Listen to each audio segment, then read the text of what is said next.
गणित शिक्षण में आज हम बीजीय व्यंजकों की भाग प्रकरण पर पाठ्य योजना तैयार करेंगे। दिनांक 18/6/2020, विषय गणित, उपविषय बीजगणित, कक्षा 7th C, कालांश फर्स्ट, अवधि 35 मिनट्स।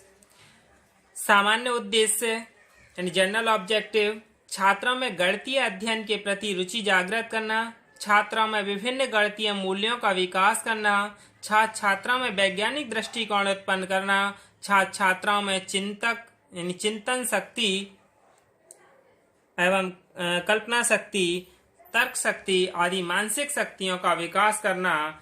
फिर विशिष्ट उद्देश्य यानी जो टॉपिक से रिलेटेड होते हैं, स्पेसिफिक ऑब्जेक्टिव, छात्र एक चर में बहुपद के विषय में विस्तृत अध्ययन करेंगे। छात्र एक बहुपद से भाग के विषय में समझ सकेंगे। छात्र एक बहुपद में एक पद बहुपद से भाग तथा द्विपद बहुपद के भाग के विषय में विस्तार से सीख सकेंगे। छात्र एक बहुपद से द्विपद बहुपद के बारे में जान सकेंगे। पूर्व ज्ञान यानी प्रीवियस नॉलेज, छात्र चर और अचर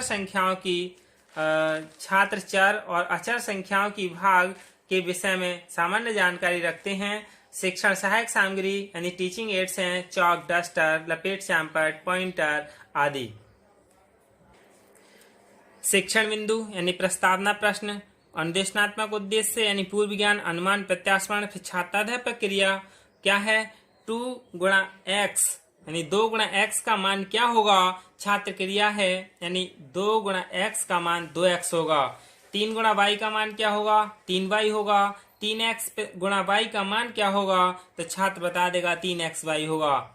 फिर 3x की power 4 y square upon x square y को क्या कहते हैं? समस्यात्मक प्रश्न है, अस्पष्ट उत्तर, प्रश्नोत्तर प्रविधि है।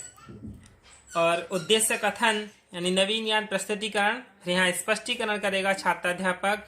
3x की power 4 y square upon x square y को बीजीय व्यंजकों की भाग कहते हैं। छात्रों, आज हम बीजीय व्यंजकों की भाग के बारे में विस्तृत अध्ययन करेंगे। छात्र ध्यान पूर्वक सुनेंगे व समझेंगे। और ये कथन विधि है। पहला शिक्षण बिंदु है एक चर में बहुपद। तो विकासात्मक प्रश्न है, 8x3y स्क्वायर में कितने चर पद हैं? तो 8x3y स्क्वायर में 2 चर पद हैं यानी x और y 2 चर पद हैं। 8x3y स्क्वायर में अधिकतम घात कितनी है यानी सबसे बड़ी घात कितनी है? तो छात्र बता देगा 8x3y स्क्वायर में अधिकतम घात 3 है, क्योंकि x की पावर 3 है, y की पावर 2 है, 3 ज्यादा होती है तो इसलिए अधिकतम घात 3 है।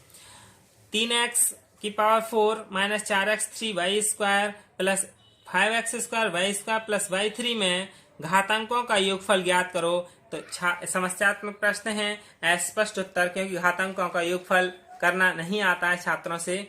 तो इसका स्पष्टीकरण देगा छात्राध्यापक। 3x की पावर 4 में घात कितनी है? 4 और 4x3y स्क्वायर में घातें कितनी है? 3 प्लस 2 बराबर 5। 5x स्क्वायर y स्क्वायर में xy के घातांक 2 प्लस 2 बराबर 4। y3 में xy के घातांक 0 यानी x की कुछ नहीं है 0, तो y की कितनी है? 3 प्लस 3। तो इन सब की घातांकों को जोड़ा तो कितने आ गए? 16। छात्र ध्यान पूर्वक सुनेंगे व समझेंगे। ये व्याख्यान और प्रदर्शन विधि है। इसका मूल्यांकन प्रश्न है यानी इसका मूल्यांकन प्रश्न है 3x square plus y square में घातांकों का योग ज्ञात करो। और दूसरा शिक्षण बिंदु है एक बहुपद में एक बहुपद से भाग। दूसरा शिक्षण बिंदु क्या है? एक बहुपद में एक बहुपद से भाग। तो इसके विकासात्मक प्रश्न है, 12x3y स्क्वायर को 4xy से भाग कीजिए यानी भाग कीजिए।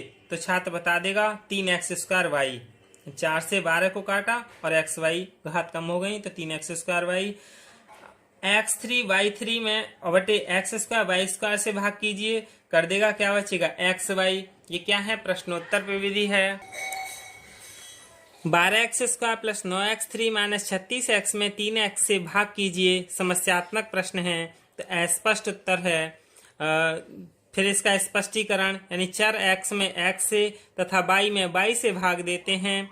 इसे हम क्या करेंगे, अवरोही क्रम में लिखने पर, अवरोही क्रम मतलब सबसे बड़ी घात वाला पहला, फिर उससे छोटी घात वाला बाद में, इस तरह से घटते हुए क्रम में लिखते हैं। 9x3 + 12x² minus 36x। इसके लिए हमने 3x से भाग की तो प्रत्येक पद में अलग अलग की। 9x/3x + 12x² / 3x minus 36x/3x। 3 से 9 को 3 बार और x से 1x कटा तो कितना बचा, 3x²। ऐसे यहाँ पर कितना बचा, 4x, और यहाँ कितना बचा, -12।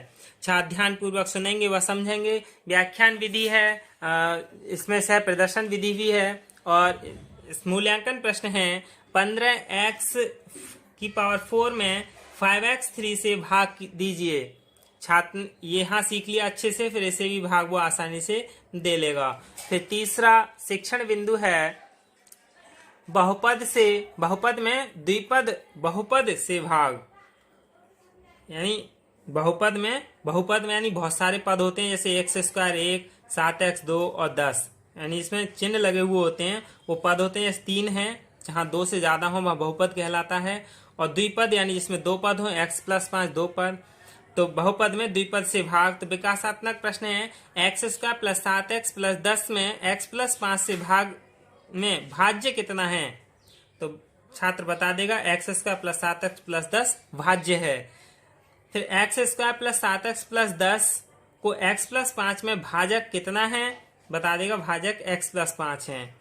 x² + 7x + 10 को x + 5 से डिवाइड कीजिए यानी भाग दीजिए, तो छात्र नहीं दे पाएगा। समस्यात्मक प्रश्न है क्योंकि द्विपद वाली भाग उससे आती नहीं है। अस्पष्ट उत्तर होगा। और ये क्या है, प्रश्नोत्तर प्रविधि है, और इसमें क्या है, छात्राध्यापक कथन यानी स्पष्टीकरण देगा। छात्र x + 5 से x² + 7x + 10 में भाग देगा। तो कैसे देते हैं, यानी हम इसे वाले पद को देख लेते हैं कि x² लाने के लिए इसमें x में कितने से गुणा करें, x से गुणा कर दें तो x² आ जाएगा, क्योंकि हमें पहला विलुप्त करना है। तो प्लस x से 5 को देंगे 5x, घटा लेंगे माइनस x² कटा कितना बचा, 2x + 10। फिर 2 से दे देंगे इसमें भाग, तो 2x + 10, इसमें से इसे घटाएंगे तो कुछ नहीं बचेगा। भागफल कितना आया, x + 2। भाज्य कितना, नहीं, अब भाज्य बराबर भाजक गुणा भागफल प्लस शेषफल। तो इसे सत्यापन करा है। सत्यापन करने पर दोनों तरफ क्या है, इक्वल आए। इक्वल आने पर क्या है, ये सत्य है, यानी पूर्णतः सत्यापित है। तो छात्र ध्यान पूर्वक सुनेंगे व समझेंगे। ये क्या है, व्याख्यांश है प्रदर्शन विधि। और मूल्यांकन प्रश्न है कि भाग विधि के सत्यापन का सूत्र बताइए। भाग विधि के सत्यापन का सूत्र क्या है, भाज्य बराबर भाजक गुणा भागफल प्लस शेषफल।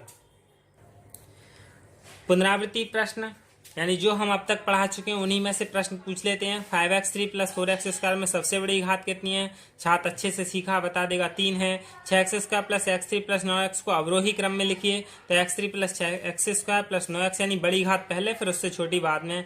भाज्य बराबर भाजक गुणा क्वेश्चन मार्क लगा हुआ है बॉक्स में प्लस शेषफल।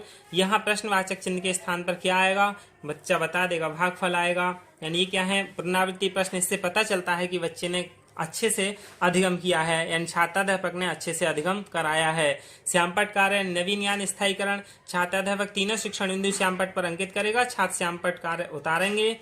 निरीक्षण कार्य यानी छात्राध्यापक द्वारा अंकित किए गए तीनों शिक्षण बिंदु को छात्र श्यामपट्ट पर तथा छात्राध्यापक कक्षा में घूम घूम कर निरीक्षण करेगा और अनुशासन के प्रति सजग रहेगा। छात्र शांतिपूर्ण तरीके से दिए गए कार्य में संलग्न पूर्ण दिवस के गृह कार्य को जांच कराएगा। गृह कार्य यानी x² + 7x + 10 को x + 2 से भाग दीजिए और सत्यापन भी कीजिए। छात्र गृह कार्य उतारेंगे और घर से करके लाएंगे। ये क्या है, श्यामपट्ट कार्य है। यही क्या है, यानी जो बीजीय व्यंजक हैं उनकी भाग है, द्विपद का बहुपद से भाग है। धन्यवाद।